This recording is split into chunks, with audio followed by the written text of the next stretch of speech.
into chilling scares. 5 most disturbing moments in TV history. Oh, I'm not gonna lie. Every time I've watched a video from this channel, I've genuinely been creeped out. So I'm not too excited, but I'm excited. Let's see. Let's watch.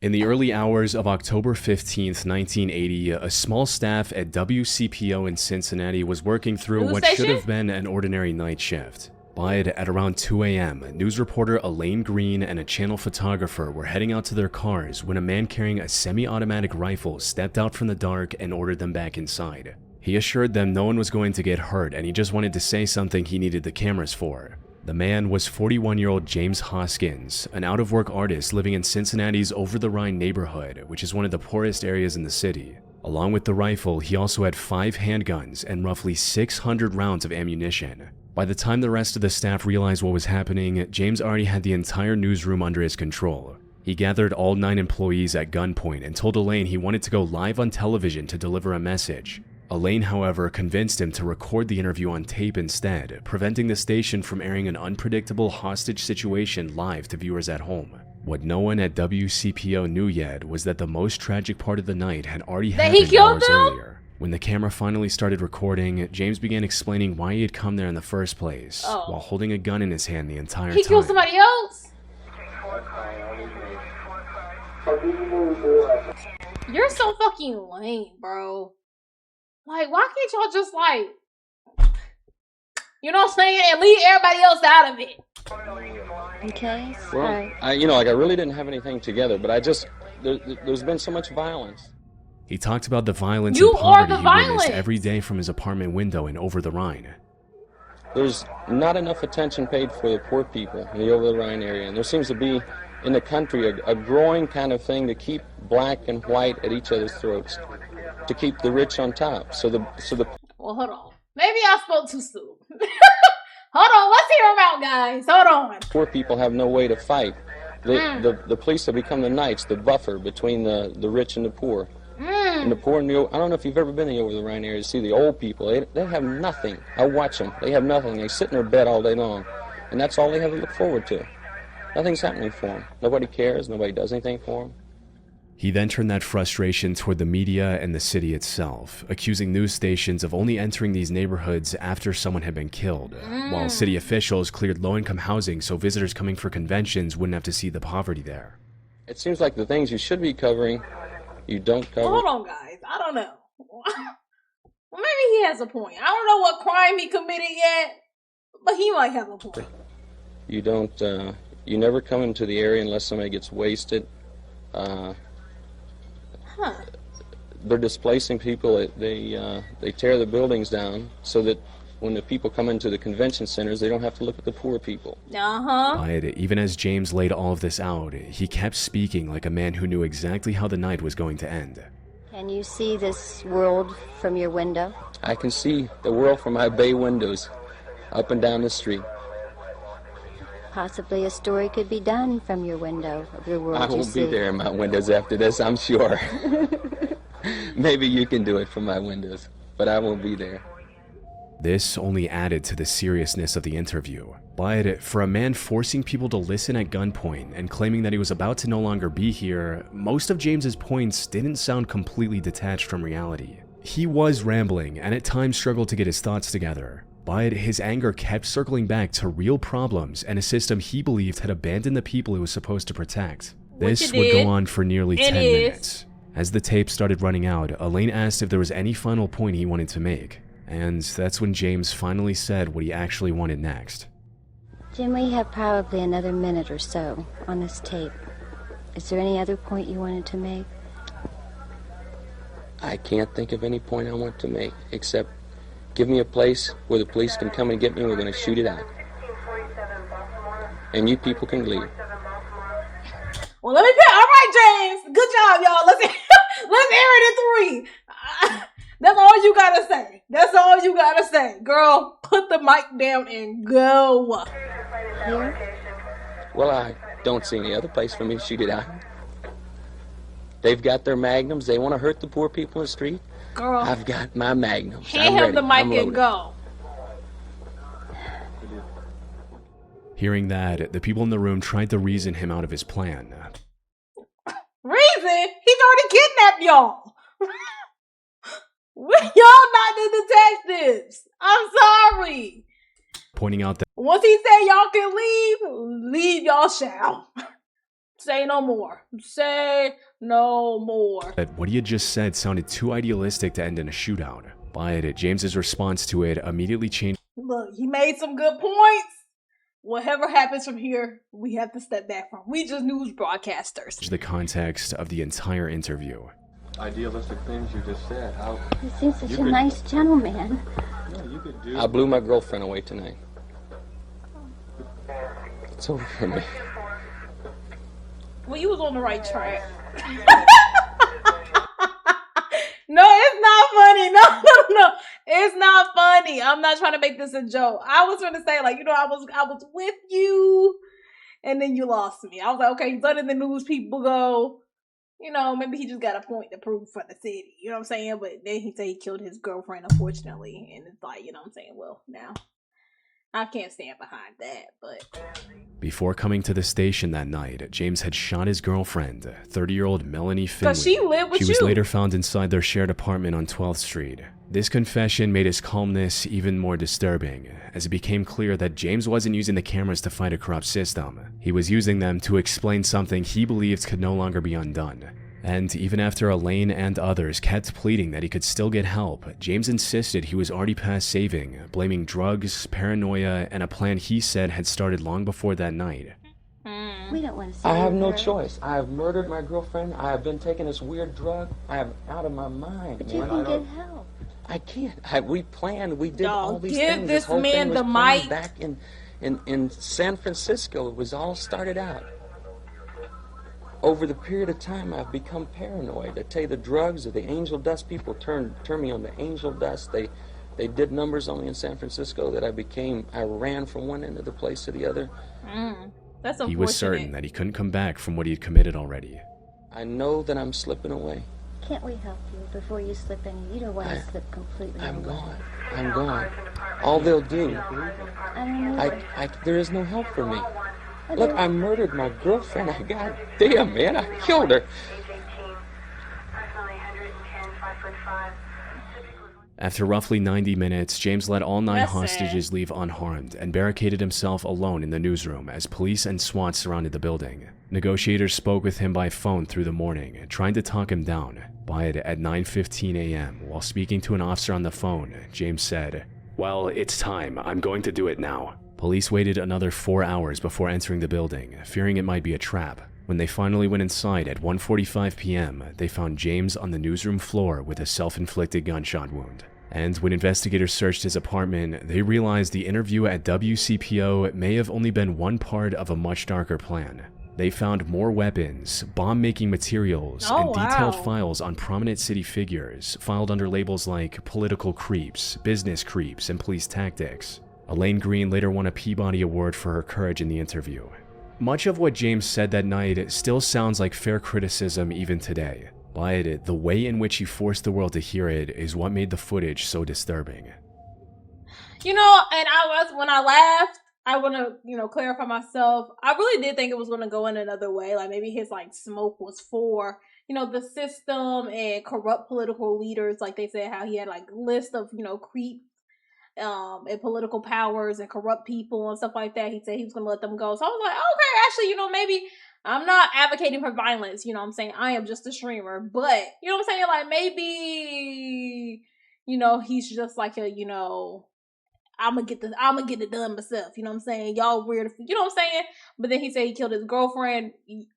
He lost the plot. Because what does she have to do with it? I'm saying? She has nothing to do with, the poverty issues in the city and, I'm saying, pushing people out of their neighborhoods and, the things going on with the government. So he lost me there. On Halloween night 1990, roughly 150 people gathered at Blackbeard's Family Fun Center in Fresno, California to watch a local magician attempt something no stunt. But I'll also say the things that he was speaking on, and even him himself was a prime example. When the city kind of gives up on certain areas, and it kind of will unfortunately lead the people in those areas to start doing crazier things and turning to, worser drugs and, a lot of violence and stuff like that. So then I feel like personally, like, that's the whole plan, you know what I'm saying? And I think he's literally a byproduct of it. And you see what happened. So what he was saying was facts, but I can't agree with him, murdering his girlfriend. I can't. Man had ever survived. 32-year-old Joseph Boris, or Amazing Joe, was a self-taught magician from Fresno who had spent years trying to surpass Harry Houdini and become the greatest escape artist ever. And on this night, the anniversary of Houdini's death, he wanted to prove it. His plan was to be handcuffed, wrapped in chains, locked inside a transparent plastic coffin, and be buried alive in a 7-foot grave, all recorded for TV. If everything went according to plan, he would escape in less than a minute. But the problem was that even Houdini himself had nearly died attempting a version of this stunt in 1915, when the pressure of dirt got so overwhelming that he lost consciousness and had to be pulled out by his assistants before he died of suffocation. Joe, however, had already survived a simpler version of the stunt a year before in Oregon, where he escaped from a wooden coffin buried under dirt. That success gave him the confidence to go bigger. So, for the Fresno performance, Joe added something even Houdini never used: wet concrete. But during the days leading up to the stunt, one small detail had already hinted that Joe may have been taking too big of a risk. Still, when Joe arrived on location in a white tuxedo and white shoes, he gave the crowd no reason to think the stunt was in doubt. In the crowd were members of his family, including his 13 and 10-year-old sons, which made it seem like Joe had everything under control. So, in front of everyone, he let his assistants handcuff him and wrap chains around him before sealing him inside the transparent plastic coffin. Once the lid was locked, the coffin was lowered into the 7-foot grave, and his assistants began shoveling dirt into the hole until there was about 3 feet worth. Then, a cement truck pulled in and poured about 3 feet of wet concrete on top. The plan was for Joe to free himself before the wet cement fully dried up and trapped his escape route. But as soon as the hole was filled to the edge, the dirt and concrete both suddenly dropped about 2 feet, as witnesses heard the coffin shatter somewhere beneath all that weight. It was a cold night. That's what I was thinking. That's what I was about to say, but they was talking. Wouldn't the pressure literally break it? This wasn't a full thought out plan. But and when it sunk, I just knew. It's trouble. We're in trouble. And it's not fun anymore. The crowd that had been waiting for Joe to climb out now watched the crew rush back in and start digging through the same dirt and concrete they had just buried him under. Unfortunately, by the time rescuers pulled him from the ground, he had already passed away. Pathologists later found concrete under his fingernails, suggesting that even after the coffin gave way, Joe may have still been trying to dig himself out.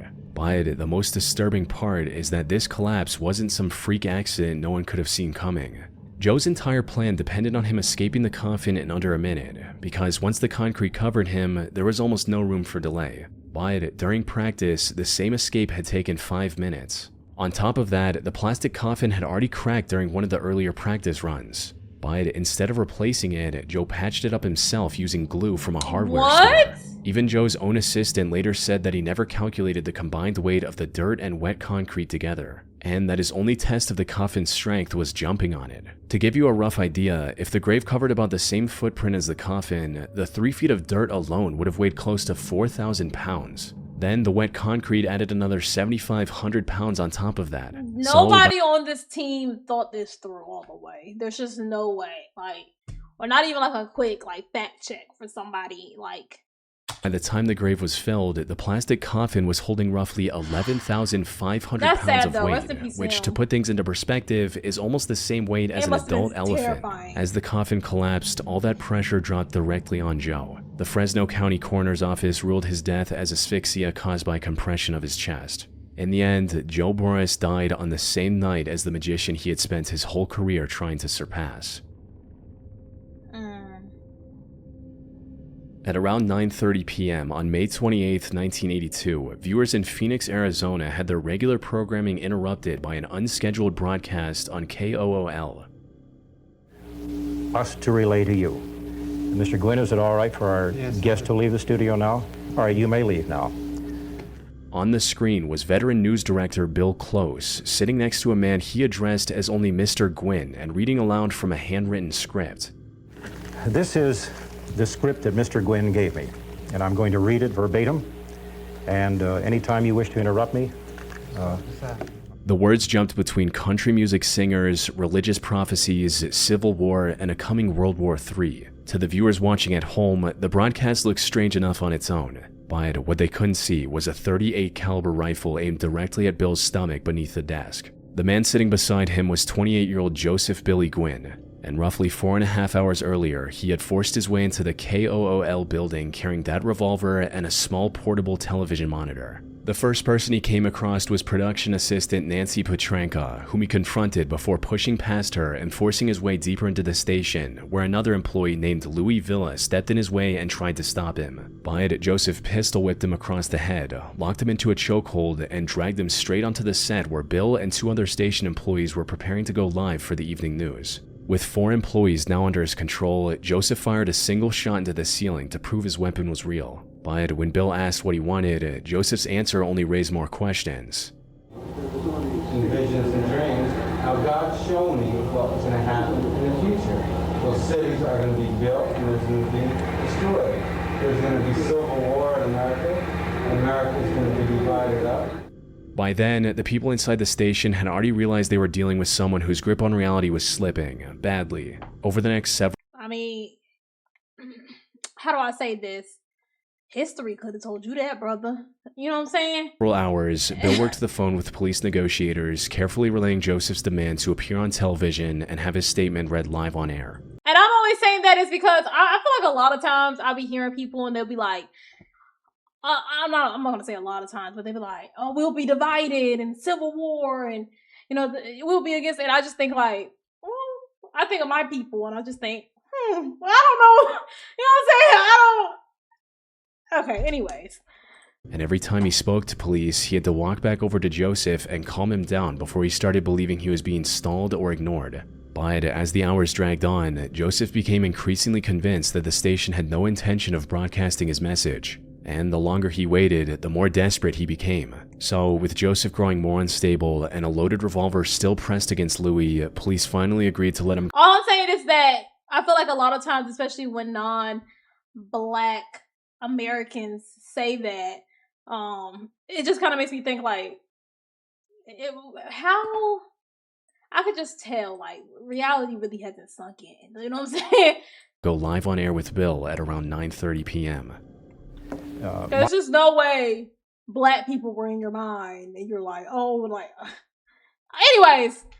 My name is Joe Gwynn. I am a watchman. Read the 33rd chapter of Ezekiel. This is about the story of the 10 prophets. For the next 21 minutes, Bill read Joseph's 11-page, almost incoherent statement live to the people of Phoenix. The 10 prophets are Johnny Cash, Ronnie Millsap, Eddie Rabbitt, Barbara Mondrell, Joe Gwynn, the traitor. The Arizona Republic and Phoenix Gazette can verify this story. 16 years ago in September, about the 25th of 1966, all of these people's names above meet at the same time, including me. I was almost 13 years old.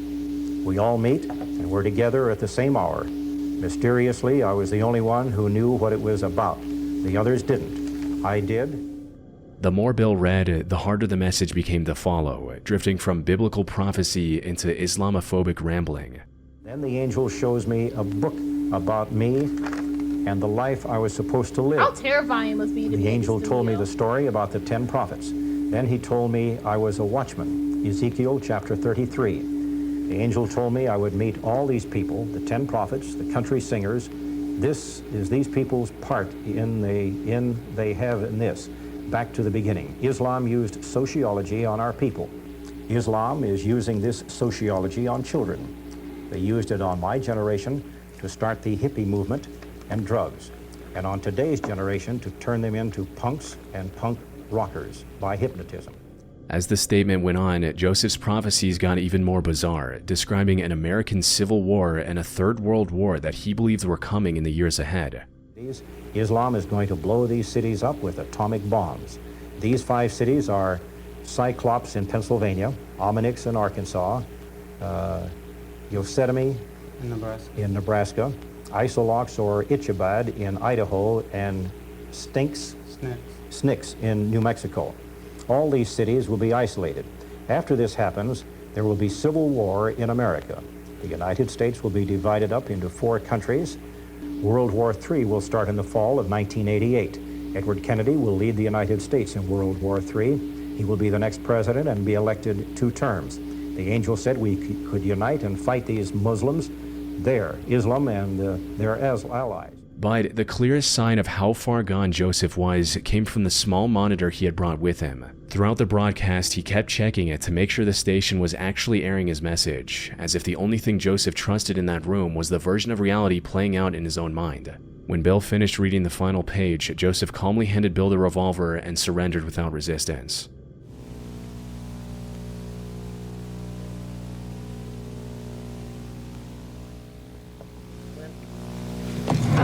I got a sweaty palm. I want to shake hands with you. You really do, huh? You bet. I told you I was playing this fair.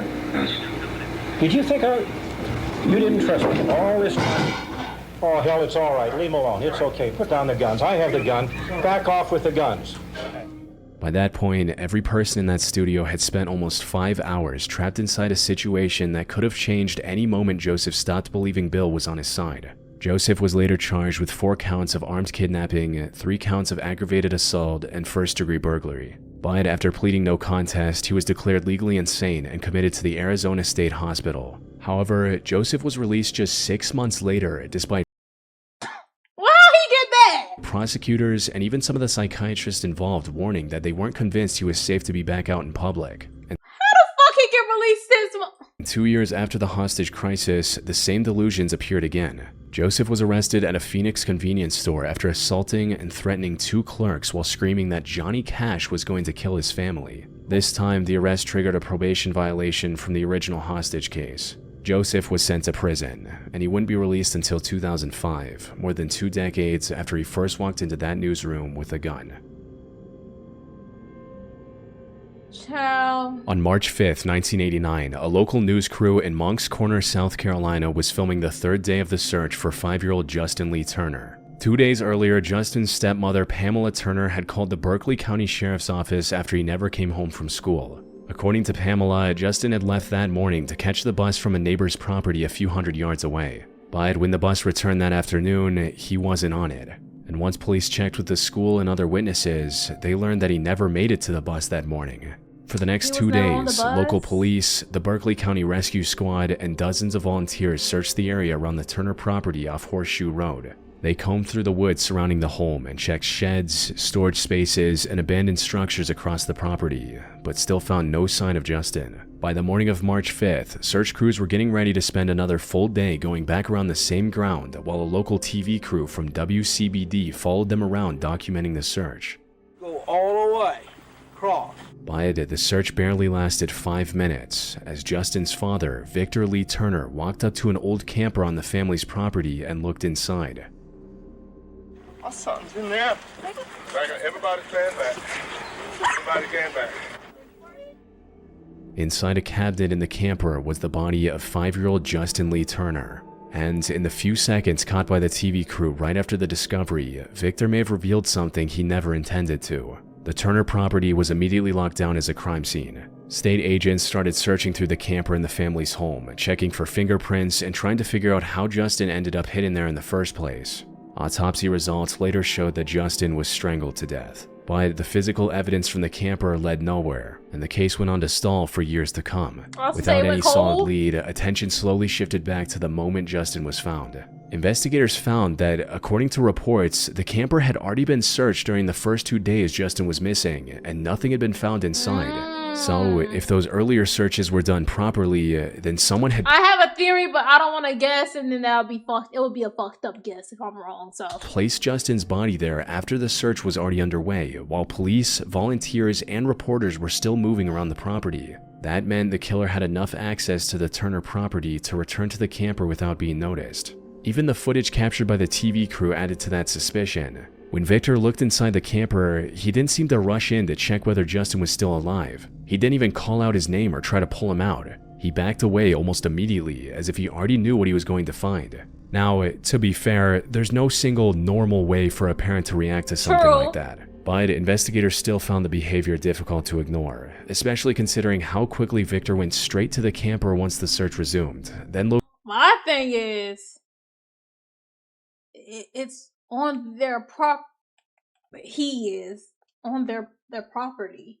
Located Justin within seconds, despite the camper. And he's not even like somewhere like ducked and tucked and, you know what I'm saying? So you had to been, you know what I'm saying? Having multiple drawers and cabinets. But despite all of these observations, the suspicion around Victor and Pamela still wasn't enough to hold up in court. Most of what pointed toward them was circumstantial, and without physical evidence separating normal family contact from the day Justin died, investigators had no way to turn those suspicions into something they could actually prove. But why? As the years passed and the case went cold, not Victor why they couldn't believe it. Why? Well, we know. Why do it? and Pamela eventually left Berkeley County and moved to South Carolina's upstate. And according to investigators, neither of them ever contacted law enforcement again to ask about the case or whether any progress had been made. For decades, that was where the suspicion stayed. But years later, a new possibility emerged that hinted at something far more chilling than a family cover-up. In September 2023, a law professor at the University of Virginia and her students were mapping the movements of serial killer Richard Mark Ivanitz when one of them uncovered something unexpected.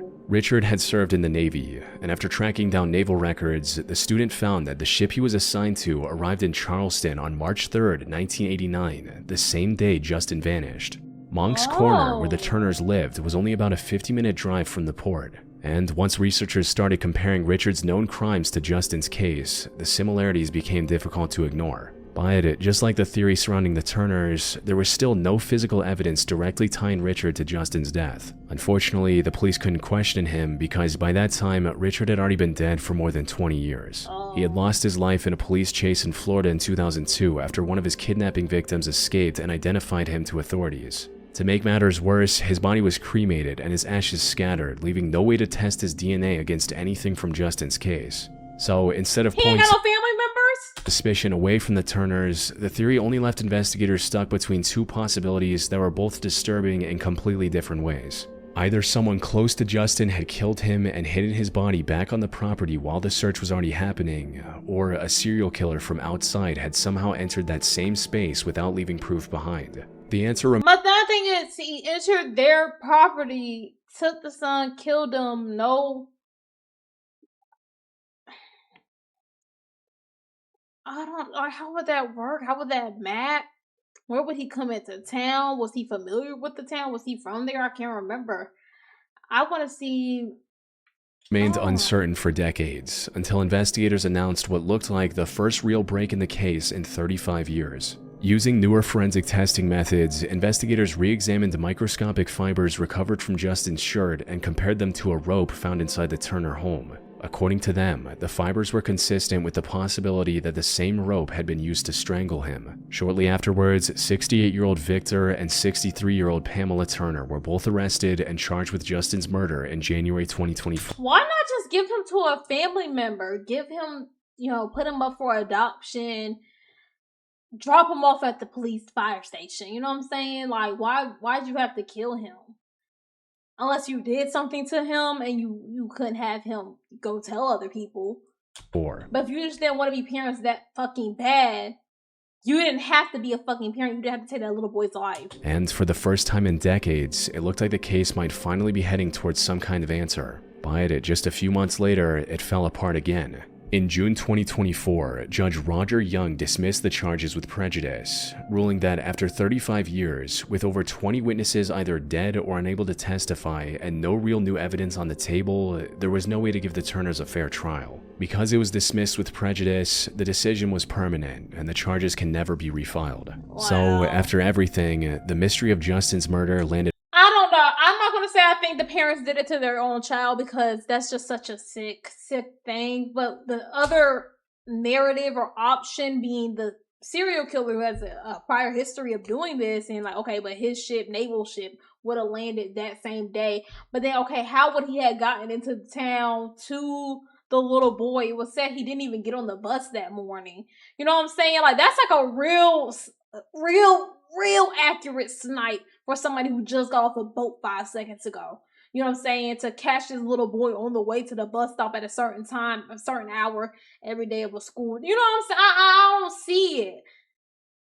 I don't see it. I don't know. Right where it started in 1989, and those few seconds of footage captured by WCBD may still be the closest thing this case ever gets to an answer. On the morning of June 26, 1995, viewers in Mason City, Iowa tuned into their regular Monday morning newscast on KIMT. Now, I know it said disturbing moments in TV history, but yeah, how else would it have been happening if it wasn't live TV? I don't know why I didn't think of it like news broadcast. Monday morning, welcome to Daybreak. It's June 26th. I'm Jody Husentrud. And I'm Kevin Skarupa. Good morning, everybody. Hey, coming up, a wild weather weekend. On screen was 27-year-old news anchor Jody Husentrud, smiling through the early morning broadcast with her co-host Kevin Skarupa. The two hosts talked lightheartedly as they discussed the weather for the day ahead. At the time, there was no reason for anyone watching to remember these moments, but this would soon become the last broadcast Jody would ever appear in. The next morning, Jody was supposed to arrive at the station by 3:30 a.m. to prepare for the 6 a.m. newscast. But when she didn't show up, producer Amy Kunz called her apartment at around 4:10 a.m. Jody answered, sounding like she had just woken up.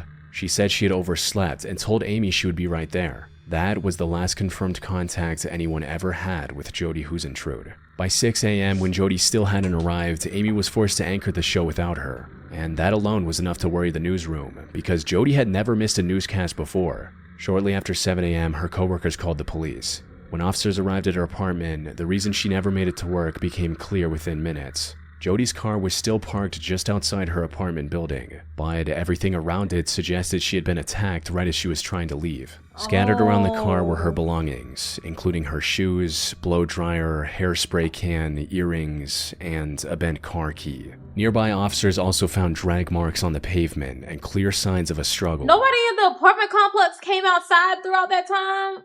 Well, maybe everybody was at work. No, it was early in the morning. Investigators spoke to the people in the apartment complex. Some residents said they had heard screams around the time Jody would have been leaving for work. Another resident reported seeing a white Ford Econoline van idling nearby. But none of those details reached police until after Jody was already gone. By the time they pieced everything together, they had an idea of what could have taken place. She probably made it to her car and was unlocking the front door when someone attacked her from behind, explaining the bent car key. But finding who did it would prove to be a far more challenging task. With no usable fingerprints, tire tracks, or clear eyewitnesses, investigators turned their attention to the people in Jody's life to find the answer. The first name to draw serious attention was 49-year-old John Van Sice. The night before she disappeared, Jody had gone to his home to watch a video from a surprise birthday party he had thrown for her 2 weeks earlier. On its own, nothing about that visit seemed unusual. But to some of Jody's friends, John's feelings towards her had started to seem strange. Even though they both described the relationship as a friendship, people around her sensed that his attachment to Jody was turning into an obsession, to the point that he even named his boat after her. So naturally, when Jody vanished just hours after leaving his home, all this context turned him into a potential suspect. But that suspicion never turned into proof. John cooperated with investigators, provided DNA, passed a polygraph test, and years later, police even placed GPS trackers on his vehicles to see if his movements might lead them somewhere. But none of it produced anything tying him to Jody's disappearance. And as it turned out, John wouldn't be the last person in Jody's life whose attachment to her caught investigators' attention. However, for the next 2 years, every possible lead investigators came across seemed to end in a similar way. Close enough to raise questions, not strong enough to answer them. This went on until 1997, when a new name entered the investigation. A man named Tony Jackson was arrested in the Minneapolis area. Why are you like one of the Wayans bros? When police looked backward through his timeline, 2 details stood out immediately. At the time Jody disappeared, Tony had been living in Mason City, only 2 blocks from the KIMT station where she worked, and close enough to her apartment for the connection to matter. On top of that, the nature of his confirmed crimes involved stalking, abducting, and sudden violence against women, which fit the kind of offender who could have walked in an apartment parking lot before sunrise and attacked without warning. But once again, the case stopped at the same wall. His DNA didn't match the physical evidence recovered from the scene, and after a full review of the evidence and a polygraph, Mason City police confirmed that he wasn't considered a viable suspect in May of 1999. By then, nearly 4 years had passed without Jody being found, and on May 14, 2001, she was declared legally dead. But the case never really... Oh, I didn't even even realize she was gone and missing. Oh, I'm so slow. I was like, nobody left the home? Because I was like, bro, they didn't go outside and see this woman and the keys and blood and... Went cold. Her story became one of the most discussed disappearances in the country because of consistent national coverage. But even with that exposure, the investigation would go nearly 3 decades without any breakthrough strong enough to change the direction of the case. Then, in 2025, a Hulu documentary brought another name to the spotlight. And this time, the information came from someone who had known Jodi since childhood. Patty Niemeyer was one of Jodi's closest friends growing up, and she had been married to a man named Brad Millerburn. But according to Patty, Brad had been fixated on Jodi throughout their marriage. And this fixation... Your husband was fixated with another woman because of why? Eventually became one of the reasons for their divorce, which was finalized on June 23rd, 1995, exactly 4